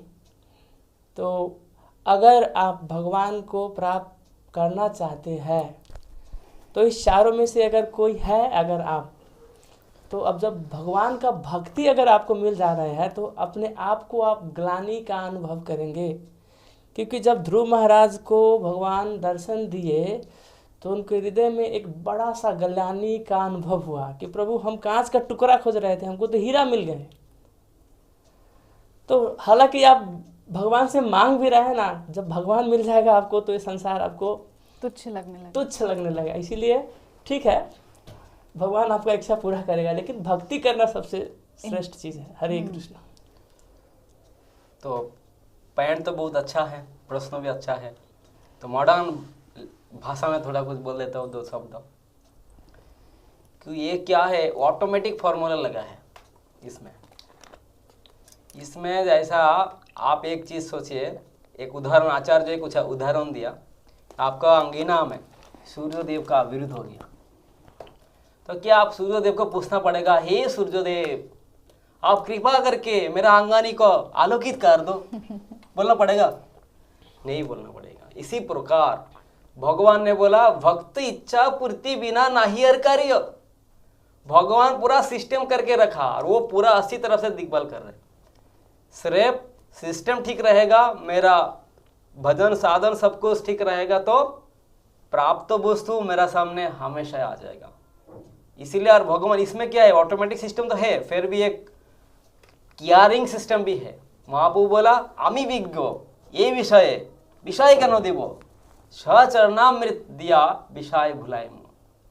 अगर भक्त कभी ऐसा कुछ मांगे भगवान से जिससे वो और बहुत विषय हो जाए, तो भगवान क्या बोला, नहीं मैं तो ऐसा, मेरा सेंस है, मैं ऐसा नहीं करूँगा, मैं क्या करूँगा, मैं पहले वो देखूंगा कि इससे उनको क्या फायदा है, क्या वो जो मांगा उससे क्या वो मेरे से दूर चला जाएगा कि मेरा और काम निकट आएगा।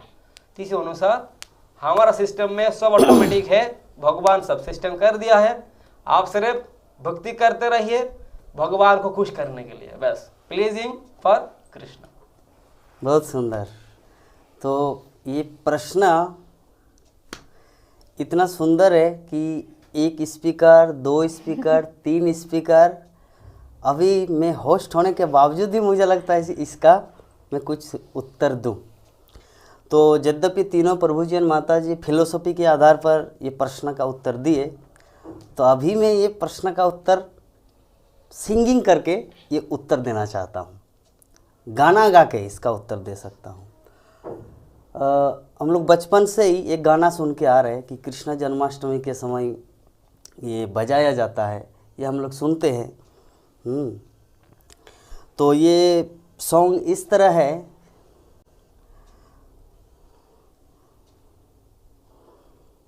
भक्तगण अभी फ़ोन करते हैं, ये अच्छा नहीं है। अभी SMS करके, व्हाट्सएप करके आप लोग प्रश्न कीजिए, अभी फ़ोन करने का समय नहीं है। फ़ोन से प्रश्न करने का कोशिश मत कीजिए, यही मैं उम्मीद करता हूँ सबसे। तो चलिए, जो प्रश्न है माता जी का, कविता शर्मा अमेरिका कि माता जी का प्रश्न है कि हम लोग भगवान के मंदिर में जाके कुछ मांगे या ऐसे ही छोड़ दे। जो प्रभु जी अपना फिलोसॉफी दिए कि ऑटोमेटिक, प्रभु जी अपना फिलोसॉफी दिए, माता जी अपना फिलोसॉफी दिए। अभी मैं इसका उत्तर दूंगा। जब गाना ऐसा है, आप लोग थोड़ा सा सो जाना है। मांगना क्या इस द्वार पे आकर, आंचल क्या फैलाना, तेरे मन में क्या है उसने बिन मांगे सब जाना। जय हो जसोदा मैया की, जय जय कृष्ण कन्हैया की। कृष्णा कृष्णा आए कृष्णा, जगमग हुआ रे अंगना। चांद सूरज सितारे झुके चरणों में सारे, आज झूम झूम गाए जमुना। तो ये है इसका उत्तर कि मांगना क्या इस द्वार पे आकर आंचल क्या फैलाना। भगवान को बोल रहे हैं तेरे मन में क्या है उसने बिन मांगे सब जाना। तो सच में माता जी आपका प्रश्न इतना सुंदर था कि 1 2 3 चारों स्पीकर इस प्रश्न का उत्तर देके संतुष्टि किए। तो अभी हमारे बंसी गोपीनाथ प्रभु जी के लिए प्रश्न है। बेनीता चौधरी, हावड़ा, कलकत्ता। प्रभु जी, क्या स्पिरिचुअल वर्ल्ड में लिमिटेड अमाउंट जीवात्मा है या इनमेरेबल? अगर लिमिटेड अमाउंट है तो पॉपुलेशन इतना ग्रो कैसे करता है? हरे कृष्णा, बहुत सुंदर प्रश्न है।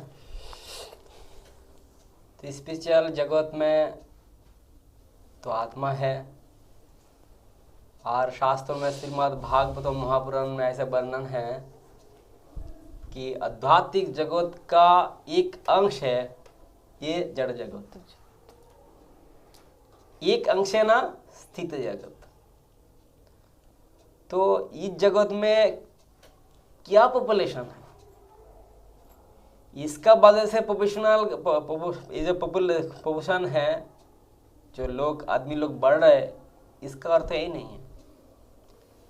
इसका अर्थ आचार्य लोग ऐसा कहते, विद्वान लोग ऐसा कहते कि मनुष्य जीवन का एक उद्देश्य है।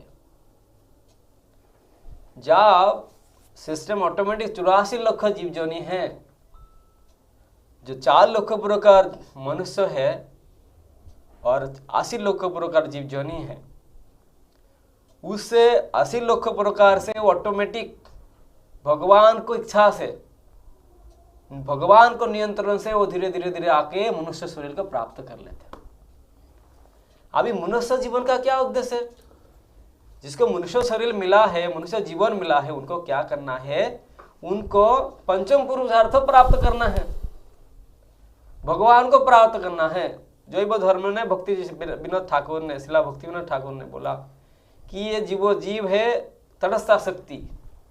अगर वो चाहिए, वो चाहते तो और जोनी में चला जाते, जरा जा सकते, और वो चाहे तो भगवान का पास भी जा सकते। तो क्या हो रहा है, जो मनुष्य शरीर उनको मिलते हैं, तब जाके वो मनुष्य जीवन का जो उद्देश्य होता है उसका बारे में कुछ नहीं करते। इसीलिए वो तो ऑटोमेटिक 84 लाख जोनी से वो ऑटोमेटिक आके मनुष्य शरीर मिल रहे। आप कभी भी कोई इतिहास में किधर भी देखा कि हमारा रास्ते में जम लग गया था, गाड़ी में इतना भीड़ है, बाजार में इतना भीड़ है? कोई इतिहास में, कोई शास्त्र में ऐसा लिखा नहीं है। फिर अभी ऐसा क्यों हो रहा है? क्योंकि अभी का जमाना में आदमी लोग धर्म चर्चा पूरा से पूरा छोड़ दिया है। धर्म मनुष्य शरीर मिल रहे, मनुष्य जीवन का जो उद्देश्य है उसका बारे में कोई कुछ नहीं कर रहे, उनको मुक्ति नहीं प्राप्त हो रहा है। मनुष्य का उद्देश्य है भगवान को प्राप्त करना। क्योंकि ये जो कीट पतंग है, पशु पक्षी है, ये मंदिर में नहीं जा सकते, ये भगवान का पूजा अर्चना नहीं कर सकते, ये भगवान की एकादशी नहीं कर सकते, हरे कृष्ण महामंत्र जप नहीं कर सकते, भगवान का सामने कीर्तन नहीं कर सकते। तो मनुष्य कर सकते। इसीलिए मनुष्य जीवन का उद्देश्य है दुर्लभ मनुष्य जन्म लभिया संसारे, कृष्ण ना भजिनु दुख को ही नुकारे। ये दुर्लभ मनुष्य जीवन का उद्देश्य यही है कि भगवान को हरि भजन करके। महाप्रभु किसको ऑर्डर दिया? सुनो सुनो नित्यानंद, सुनो हरिदास, सर्वत्र अमरज्ञा करो हो प्रकाश। नित्यानंद हरिदास सुनो। क्या बोला? इससे पहले क्या बोला? भारत भूमि ते मनुष्य जन्म है जार, जन्म सार्थक करी करो पर उपकार। ये क्यों बोला है? ये तो भारत में जितना सारे कुत्ता बिल्ला जन्म ने उसको नहीं बोला। किसको बोला? मनुष्य को बोला है। कौन बोला? भगवान ने बोला। तो इसीलिए मनुष्य शरीर जिसको मिलते हैं उनको एक स्पेशल ड्यूटी है। गीता में, श्रीमद् भागवतम में, हर धर्म में इसका बारे में वर्णन है कि मनुष्य का जीवन का उद्देश्य है भगवत प्राप्ति।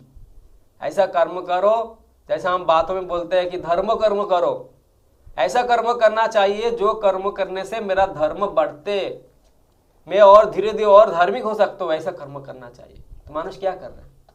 मनुष्य तो धर्म काम नहीं कर रहे, इसीलिए वो क्या कर रहे हैं, मनुष्य शरीर लेने के बाद वो इधर ही रह जा रहे, यही से उनको छुटकारा नहीं मिल रहा है। इसलिए सर आ रहे, इंटरिंग तो हो रहा है, आउट एग्जिस्टिंग नहीं हो रहा है। हमारा मंदिर में हम देखते हैं जब वो एग्जिस्टिंग नहीं होता है तब क्या होता है, धीरे धीरे धीरे धीरे टेम्पल में भर जाते हैं। अब ताजा के चलना फिरना नित्य करना बहुत मुश्किल हो जाते हैं। तब सिक्योरिटी लोग क्या करते हैं, उनको जोर जोर से फोर्स करके थोड़ा बोलते प्रभु जी आप लोग थोड़ा दर्शन करके जल्दी जल्दी निकाले, और सारे लोग बाहर से और आ रहे, तो क्या कर रहे, जा रहे आ रहे, तब जाके फ्री रह रहे स्पेस। तो ऐसा सिस्टम है। इसीलिए सारे को मनुष्य शरीर को ये मैसेज लेना चाहिए, इसको जानकर लेना चाहिए कि हमारा जीवन का एक उद्देश्य है। साइंटिस्ट बनना, डॉक्टर बनना, पैसा कमा के कहाँ रखेंगे? कभी आप देखा हिस्टोरी में कोई जो बनाया बड़ा बड़ा बिल्डिंग गाड़ी बाड़ी सब बनाया तो साथ में लेके गया? नहीं, सारे चीज़ों यही से प्राप्त हुआ। जैसा घर में एक नारियल पेड़ है, नारियल पेड़ दूसरा पेड़ को साथ बात कर रहे, बोल रहे भैया कितना लोग आया, सब कह रहा कि ये नारियल पेड़ मेरा है। बोले नारियल पेड़ मेरा है, वो कह रहा कि मैं किसका हूँ मुझे नहीं पता। सब एक एक करके आ रहे यार, वो बोल रहे मेरा है, वो 2 दिन बाद चला जाते। ऐसा आपका घर में जो नारियल पेड़ है, जो पेड़ है आप तो देखा जन्मों से वो पेड़ है, तो आपको पिताजी बोला था ये पेड़ मेरा है, दादू बोला था ये मेरा पेड़ है, आप भी अभी बोलेंगे बोल रहे कि ये मेरा पेड़ है, आपका बाल बच्चा भी बोलेगा साथ में ये पेड़ किसका है, ये हमको थोड़ा जानकारी होना चाहिए। इसीलिए हमको ये जो चिन्मय जगत में तो सब जीव से तो चिन्मय जगत से आया, ये तो भगवान का अंश है सब। ईश्वर परमाकृष्ण सच्चिदानंद विग्रह, ये भगवान का क्षुद्राति क्षुद्र अंश है परम जीवात्मा।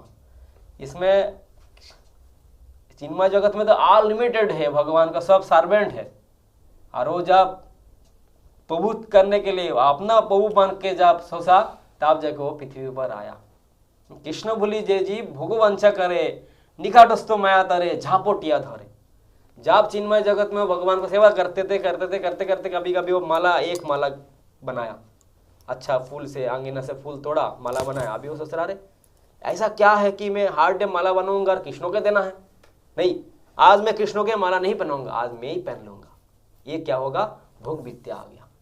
तो माया किधर किधर रहते हैं, माया विलज्जो मानानी, कृष्ण का पीछे माया रहते।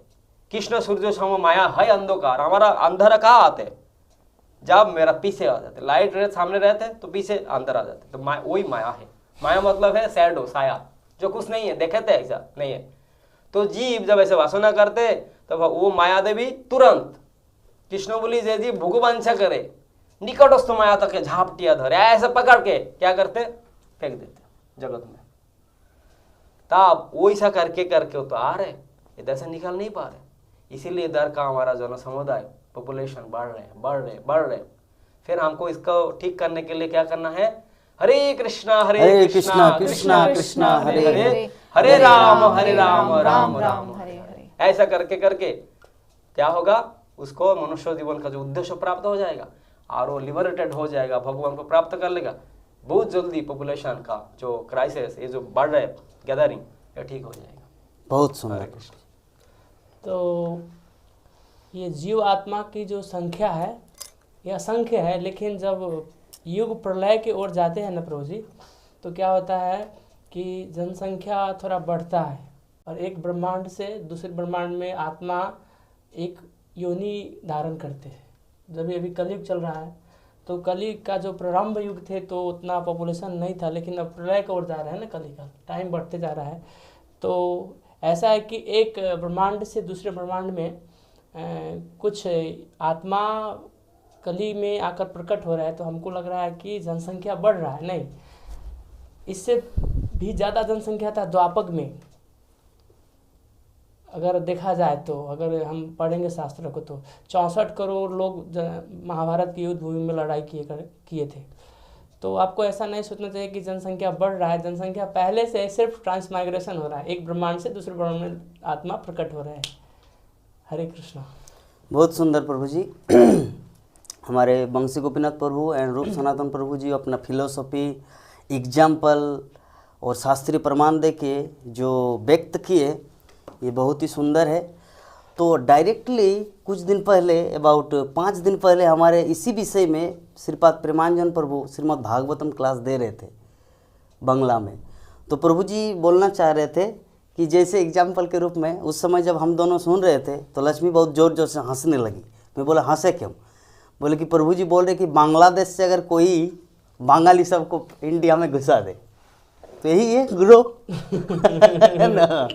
तो इसी को बोला जाता है कि चलिए जनसंख्या में वृद्धि आ गया।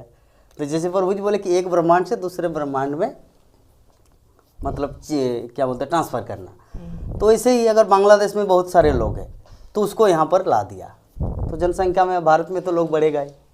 ठीक है, जो भी है। तो हमारा नेक्स्ट प्रश्न है, मुरारी जी 5 साल का बालक है, 5 years, from Bokaro steel city Jharkhand, जो रोज़ जूम क्लास में भागवतम क्लास में जुड़ते हैं। तो मुरारी जी का प्रश्न है, प्रभु जी दुर्गा देवी मतलब माया जीवों को क्यों फंसाती है? उनका प्रश्न है, 5 साल का छोटा बालक। अच्छा, बहुत सुंदर प्रश्न प्रभु, हरे कृष्णा। तो माया फंसाता नहीं है, वो अपना काम कर रही है। जिस तरह हम लोग भौतिक जगत में देखते हैं कि सरकार का भी बहुत सारे डिपार्टमेंट होते हैं, जिस तरह होम मिनिस्टर का जो पदवी है, उसी तरह दुर्गा देवी को भी होम मिनिस्टर का पदवी दी गई है भगवान द्वारा। लक्ष्मी जी को वेल्थ का होम मिनिस्ट्री दी गई है, सरस्वती जी का एजुकेशन डिपार्टमेंट दी गई है। उसी तरह दुर्गा जी को होम मिनिस्ट्री, जो गृह मंत्रालय से जो निर्णय होता है, ये जिस तरह किसी को मानिए कोई अगर देश में अराजकता और या कुछ गलत कार्य करे तो गृह मंत्री द्वारा निर्णय किया जाता है, इसको करना है, क्या करना है। तो उसी तरह दुर्गा देवी भी भगवान का बड़ा एक सेवक है, सेविका है, जो भगवान का आदेशों को पालन कर रहे हैं। अगर हम साक्षात वास्तव में अगर योग्य है तो दुर्गा देवी हमको भक्ति करने के लिए अच्छा वातावरण बना देते हैं। जिस तरह हरिदास ठाकुर का भी जीवन में स्वयं माया देवी आए थे परीक्षा करने के लिए, दुर्गा जी, तो उनको परीक्षा में वो पास हो गए थे तो उनका भक्ति और बढ़ गए। उसी तरह माया देवी हमको परीक्षा लेते हैं कि ये भक्ति का योग्य है या नहीं। हमको चेक करते हैं कि ये अभी ये काम क्रोध लोभ मद मत्सर्य में फंसा हुआ है, ये निर्मुक्त मतलब संसार के वासनाओं से मुक्त हुआ है कि नहीं। जब हम पास हो जाते हैं इन अनर्थों से तो हमें दुर्गा देवी या माया देवी माया में नहीं रखते हैं, वो तो हमको भगवान के धाम की ओर जाने के लिए आदेश करते हैं।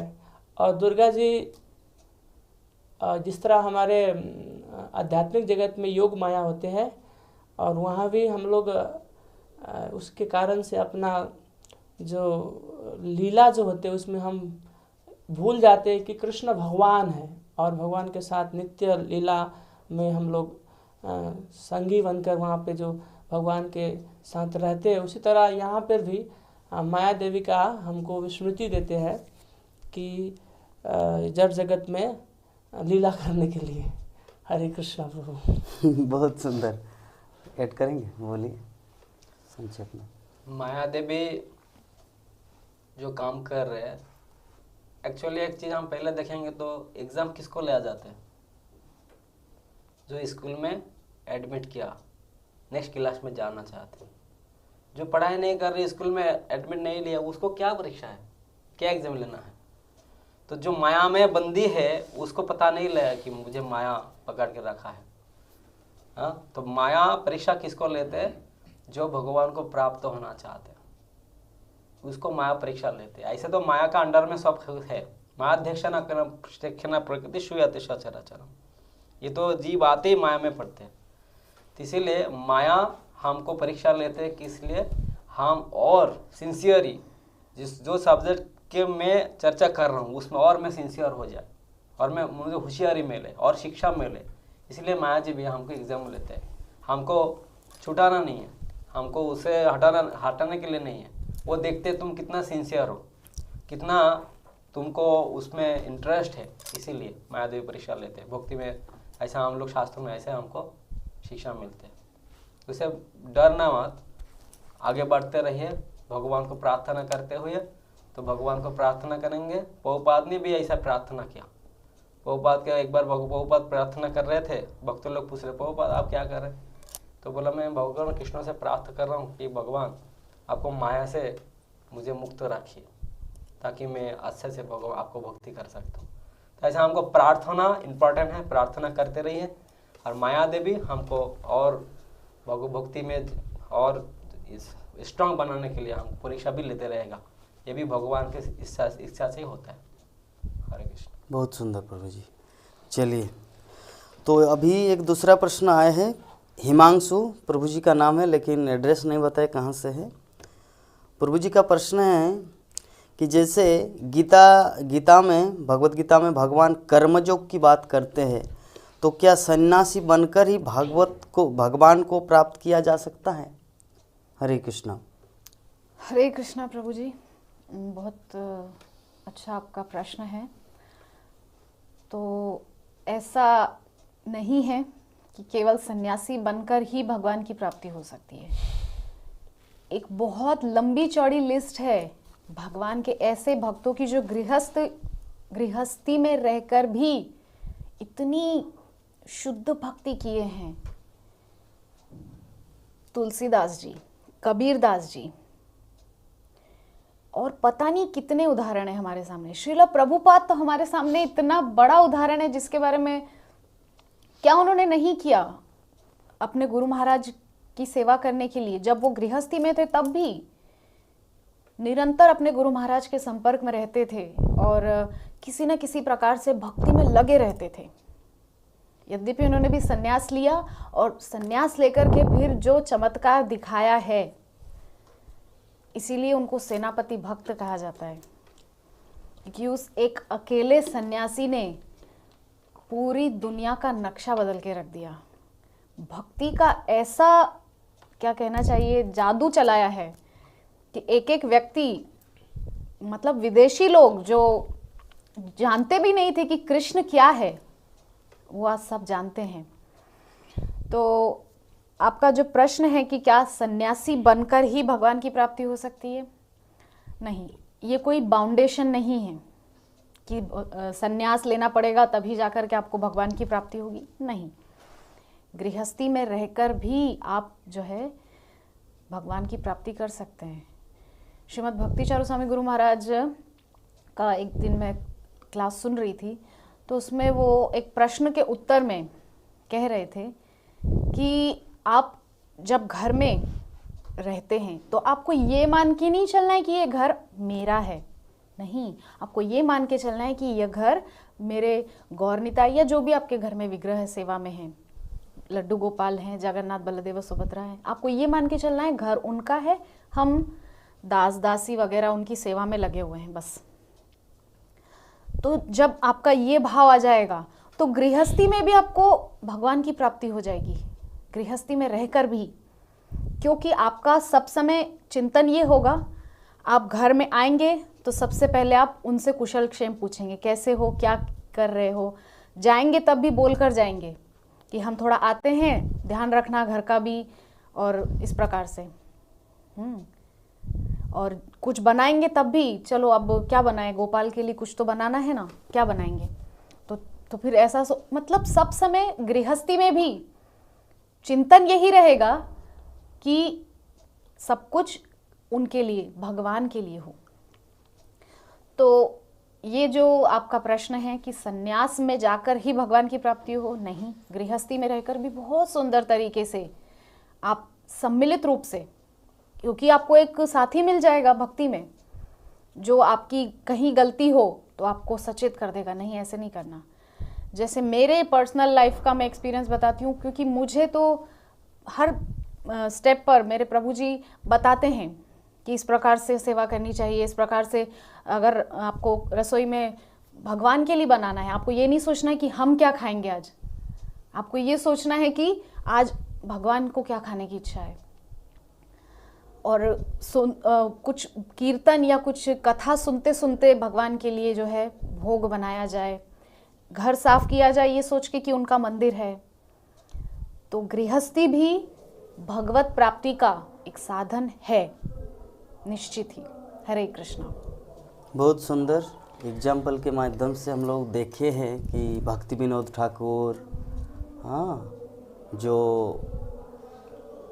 आपका कितना घंटा सोते थे, 1.5 घंटे या 2 घंटा सोते थे, हाँ 2 घंटा सोते थे।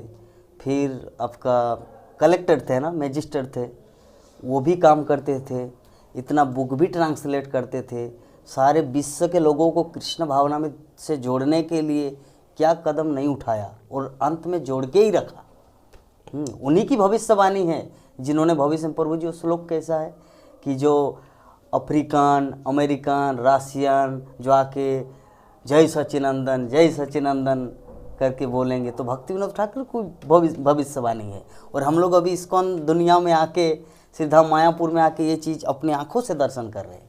जो भविष्यवाणी पहले किया गया था, प्रेडिक्शन किया गया था, वो हम लोग आंखों देखा हाल देख रहे हैं अभी। हाँ, तो ये गृहस्थ, आदर्श गृहस्थ के बारे में बताया गया है, ऐसा नहीं कि गृह मेधि की बात नहीं, गृहस्थ की बात है। जो गृहस्थ होगा वही भगवान को प्राप्त होगा, गृह मेधि के लिए यहाँ पर नहीं। तो हमारा समय सीमा और 9 मिनट है, हम लोग पक्का 9 बजे की जो कथा है, आज का जो हमारा आध्यात्मिक टॉक शो है पर विराम देंगे। तो और एक राउंड हम लोग लेंगे, 3 क्वेश्चन लेंगे। तो प्रभु जी के लिए प्रश्न है, बंसी गोपीनाथ प्रभु जी के लिए, कि जैसे यूट्यूब पर और सोशल मीडिया पर कुछ जाने माने लोग ऐसा कहते हैं कि वैदिक कर्मकांड और वैदिक रिचुअल नहीं फॉलो करने चाहिए क्योंकि श्री भगवद गीता में, उपनिषदों में कभी भी इन वैदिक रिचुअल्स के बारे में नहीं लिखा, तो क्या इन्हें फॉलो करना वैदिक संस्कृति और सनातन धर्म का हिस्सा है? हरे कृष्णा। तो बहुत सुंदर प्रश्न है, अभी का समाज के लिए ये बहुत इम्पोर्टेंट है। अभी यूट्यूब चैनल जो है ये तो एक बिजनेस मार्ट हो गया। अपना व्यू बढ़ाने के लिए कोई कंटेंट्स डाल देते हैं, सबको भटकते रहते हैं, तो इससे प्रभावित होना नहीं चाहिए। पूर्व जमाना में शास्त्र अध्ययन करने का सबको अधिकार था नहीं, अभी जमाना में सब एजुकेटेड है, सब पढ़ाई कर सकते हैं। और व्यासदेव ने स्वयं मायाबद्ध जीवेर नहीं सतत कृष्ण ज्ञान, जीवेर उद्धार लागे कृष्ण कोयला वेद पुराण। वेद पुराण क्यों बनाया गया? ये तो पहले श्रुति में था, सुनते सुनते सुन के सब याद करते थे। अभी वो शास्त्र रूप से क्यों आया? क्योंकि सब पढ़ के सीख सकते, सबको आंखों है। अभी का ज़माना में ऐसा बहुत कम है कि जो पढ़ाई नहीं जानते। तो हम लोग को क्या करना, हमको तो आंखें हैं, हम एजुकेटेड हूँ, हम पढ़ सकता हूँ, तो मैं दूसरा बातों से सुन के मैं कैसे मेरा जीवन बिताएंगे सिर्फ। इसीलिए हमको शास्त्र भी पढ़ना चाहिए। गीता में कहाँ ऐसा लिखा है, वेदों में, वेद शास्त्रों में कहाँ ऐसा लिखा है? तो आप प्रश्न करिए जिससे आप सुना है कि आप जो बात बोला ये कौन शास्त्रों में लिखा है? वैदिक शास्त्रों में लिखा है ऐसा इसके बारे में कि वैदिक शास्त्र फॉलो नहीं करना है। वैदिक शास्त्र नहीं फॉलो करेंगे तो आपको पता लगे कैसे? ऐसे अगर कोई बोलते हैं, आप कंप्यूटर खरीद कर लिया, करके घर गया, मोबाइल खरीद किया, घर गया, आपको पता नहीं है कैसे ऑपरेटिंग करना। अगर आपको कोई घर में लेके गया जॉब, तो आप बोला अरे मैनुअल गाइड कुछ फॉलो नहीं करना, गाइड बुक फेंक दो, वो फॉलो नहीं करना, क्या ये बात सही है? नहीं। मैनुअल गाइड क्यों दिया गया है? क्योंकि आप कैसे उसको यूज कर सकते, उसमें क्विक गाइड एक है कि शॉर्ट में आप उसको वो चला सकते, फायदा ले सकते। तो इसीलिए जो बोला है कि वैदिक शास्त्र फॉलो नहीं करना चाहिए, ये एक्चुअली एक भाषा में मैं कह सकता हूँ, शास्त्र का भाषा में क्या है, ये है असुर लोग जैसा जो लोग है, वो लोग हर समय वैदिक शास्त्रों का ऐसा पिचिंग करते कि वैदिक शास्त्रों अपना जीवन में व्यवहार मत करो। तो इसीलिए बात ठीक नहीं है। हम पढ़ाई जानते हैं, हम लिखाई पढ़ाई जानते हैं, अभी एडुकेटेड सब लोग हैं, अभी मॉडर्न जमाना है, हमको क्या पढ़ना है, आप 170 रुपीज़ में गीता खरीद कर लो, करके घर में जाके अपना देखो कि वो सही बोला क्या। अगर वो झूठ बोला है तुरंत उनको फ़ोन करो, करके उनको पूछो कि तुम कहाँ से ऐसा बोल रहे हो, क्यों क्यों सब आदमी को भटक रहे हो, तुम सब ऐसा सब सरल सीधा आदमी को तुम कैसे हो ईट से भटक रहे हो, ऐसा आप प्रश्न करिए। तब इसके लिए सब बहुत सारे लोगों को हेल्प होगा, वो इससे प्रभावित होके बिना अपना जीवन वैदिक आधारित कर सकेंगे। जैसे इस्कॉन का सिस्टम है, शास्त्रों ऑर्डर है, महाप्रभु भी ऐसा बोला, भजो कृष्ण बोलो कृष्ण करो कृष्ण शिक्षा। अगर वैदिक शास्त्र नहीं रहेगा शिक्षा कहाँ से मिलेगा? अगर गीता नहीं होता तो आपको कैसे पता लगता कि मैं क्या हूँ, मैं कहाँ से आया, कहाँ जाना है, क्या करना है, कौन काम करने से मुझे दुख होगा। तो इसका बारे में इसको सारे का सारा नक्शा वैदिक शास्त्रों में है। अगर कोई आपको बोलते कि इसको सुनो मत, इसको फॉलो करो मत, वो आपके लिए एक शत्रु जैसा है। तब उनको पूछिए, पूछ के आप सबको रक्षा करिए इनसे। हरे कृष्ण। बहुत सुंदर प्रभु जी। हमारे प्रभु जी जो 2 पॉइंट मुझे बहुत ही अच्छा लगा। जो पहला ये है जो भगवत गीता में बताया गया है कि य शास्त्र विधि उत्सृज्य वर्तते कामकारता न स सिद्धिम अपापनोति न सुखम न पराम गतिम, कि जो शास्त्र विधि को त्याग करके अपने मनमाने ढंग से काम करना चालू करता है, न स सिद्धिम अपापनोति न सुखम न पराम गतिम, न उसको सिद्धि प्राप्त होता है इस जगत में, न सुख मिलता है, न ही पराम गतिम अर्थात आध्यात्मिक जगत की प्राप्ति होता है, जो मनुष्य जीवन का असली उद्देश्य है। और दूसरा पॉइंट जो प्रभु जी बताए, जो मेरे हृदय को लाइक किया, जो मुझे एक चीज़ स्मरण में आया, प्रभु जी का बोलना है जैसे बोले कि अभी वर्तमान में जो सोशल यूट्यूब फेसबुक इसमें इस तरह का कंटेंट डाल देते कि लोगों का माथा को चकरा देते। इस संबंध में मुझे अमिताभ बच्चन का कौन बनेगा करोड़पति, इसमें से मुझे एक चीज़ याद आया। अमिताभ बच्चन क्या किया, सारे विश्व में ढिंढोरा पेट दिया। क्या क्वेश्चन भेज दिया। क्या क्वेश्चन? कौन बता पाएगा वो दिल में है, मन में है, लेकिन धड़कन में नहीं है। सभी दुनिया के लोग चकरा गए, विभिन्न संत, विभिन्न समाज, इस्कॉन दुनिया तक, इस्कॉन के साधु संत तक, इस्कॉन के प्रभु जी सन्यासी तक ये प्रश्न ले गया था कि वो दिल में है, मन में है, लेकिन धड़कन में नहीं है। तब 1 महीना पूरा संसार घूमा, ये प्रश्न पूरा पृथ्वी 1 महीना घूमा। 1 महीना घूमने के बाद अमिताभ बच्चन को बोला कि बताइए प्रश्न का उत्तर क्या है। तो अमिताभ बच्चन उत्तर दिए, मन में है, दिल में है, लेकिन धड़कन में नहीं है। उसका उत्तर है आमिर खान। आमिर खान मन मूवी में पिक्चर किया, दिल मूवी बनाया, लेकिन धड़कन में सुनील शेट्टी और अक्षय कुमार है। ये है उसका उत्तर। तो इसी के माध्यम से ये क्या है, प्रभु जी जैसे बोले कि ऐसे इस तरह का कंटेंट छोड़ देते हैं, दिल में है, मन में है, धड़कन में नहीं है, सारे दुनिया के लोग पागल की तरह ढूंढते रहते उसका उत्तर क्या है, जिसका अर्थ है मूल्यहीन, वैल्यूलेस। तो बहुत सुंदर प्रभु जी, आप 2 पॉइंट इतना सुंदर बताए, मेरे दिल को छू गया। हरे कृष्णा। तो अंत में हमारे समय सीमा 2 मिनट है, अंत में एक प्रश्न करेंगे हमारे रूप सनातन प्रभु जी से। प्रश्न है, Hare Krishna, please accept my humble obeisances. This is Raja Ram Adhikari from Kathmandu, Nepal. My question is it possible for a grihastha engaged in his worldly affairs, I mean job, family, responsibility, etc., and simultaneously practice Krishna consciousness, that is somehow complete 16 rounds of jap, sometimes associates with devotees, and somehow tries to follow 4 regulative principles, go back to Godhead or achieve Krishna प्रेम? आपके लिए।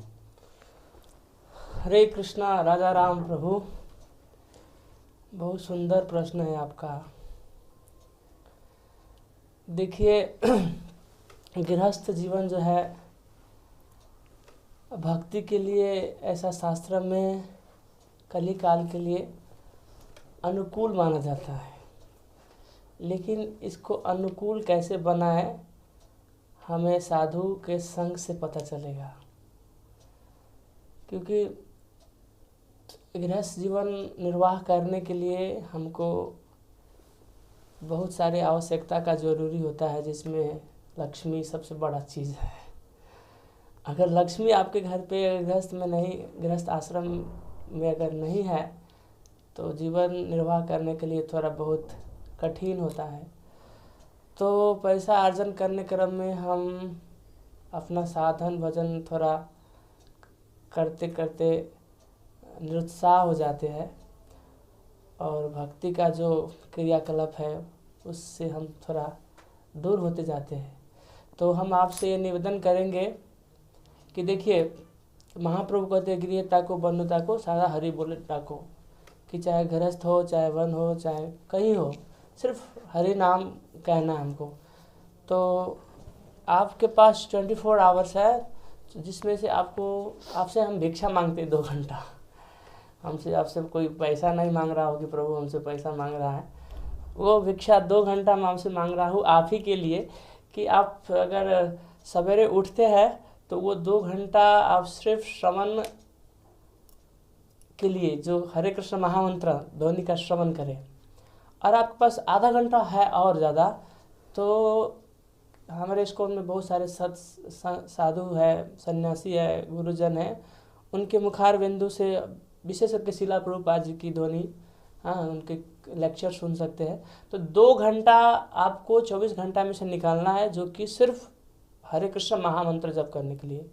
क्योंकि हमारे शिला प्रभुपाद जी बताए कि 4 नियम जो बोले हैं वो 4 नियम फॉलो करना है, और हरि नाम संकीर्तन करके और साधु के संग करके हम भगवत धाम जा सकते हैं। तो सिर्फ 2 घंटा हमको भिक्षा दीजिए कि हम ये 2 घंटा और आधा घंटा जो है भगवान के लिए मैं स्वयं के लिए निकालूंगा। हरे कृष्णा, राधा राम प्रभु। हरे कृष्णा। तो बहुत ही सुंदर हमारे प्रभु जी जो गृहस्थ आश्रम में रहते हुए किस तरह भक्ति किया जाए, 16 माला जप के लिए प्रभु जी भीख मांगे। तो आज का जो हमारा प्रोग्राम हम लोग यहीं पर विराम देंगे। तो उससे पहले जितने सारे दर्शक, जितने सारे हमारे श्रोता भक्तबिंद है, सबसे हम एक चीज़ का अनुरोध करेंगे, निवेदन करेंगे कि ये जो हमारा प्रोग्राम प्रति सप्ताह हर गुरुवार को शाम 7:30 बजे से 9 बजे जो हो रहा है, तो हम सब यही चीज़ सभी भक्तों को बोलना चाहेंगे कि जितने सारे दर्शक हैं, ये जो हमारा प्रोग्राम का जो लिंक है, चाहे यूट्यूब, फेसबुक पेज, तो ये यूट्यूब का लिंक, फेसबुक का लिंक कम से कम 100 लोगों को शेयर कीजिए। अपने जैसे आप अगर 100 लोगों को शेयर करेंगे तो वो फिर 100 लोगों को शेयर करें। क्योंकि मैं ये आज इसलिए बोल रहा हूँ क्योंकि कुछ देर पहले जो मैं बताया, प्रभु जी जो पूरे विश्व के लिए बताए कि हमारे सनातन धर्म का हिंदू राष्ट्र, इस संबंध में मैंने उस समय एक चीज़ कमेंट किया कि ये वाणी, ये गंभीर वाणी पूरे विश्व के लोगों को, 850 करोड़ जनसंख्या को ये शब्द सुनाई देना चाहिए। तो इसको अगर आप लोग भी अगर सहायता करना चाहते हैं मायापुर टीवी के माध्यम से, तो हम यही निवेदन करेंगे सभी भक्तों से, सभी दर्शकों से कम 100 लोगों को शेयर कीजिए। 100 लोग, व्हाट्सएप में हो, मैसेंजर में हो, इंस्टाग्राम में हो, किसी भी तरीके से आप लोग इसे शेयर कीजिए। तो आज का जो हमारा प्रोग्राम हम लोग यहीं पर विराम देते हैं। आप सभी भक्तों को पुनः आगमन आने के लिए हम निमंत्रण देते हैं। नेक्स्ट थर्सडे को, अगले गुरुवार आप सभी भक्तगण आना है। उससे पहले प्रश्न भी भेजना है। और दूसरी बात, अगर किसी भक्त के मन में दुख है कि मेरा प्रश्न अभी तक लिया नहीं गया जबकि मैं पहले से ही लाइन में खड़ा हूँ, तो उसके लिए दुखी नहीं होना है। प्रश्न आप लोगों का सुरक्षित है, ये प्रश्न कभी न कभी लिया जाएगा, मे बी नेक्स्ट टाइम। तो हम लोग यहीं पर आज की कथा को, आज का हमारे प्रोग्राम को विराम देते हैं। हरे कृष्णा कृष्णा कृष्णा हरे हरे, हरे राम राम राम हरे हरे। जय जगत गुरु शिल प्रभुपाद की, ग्रंथराज श्रीमद् भागवत महापुराण की।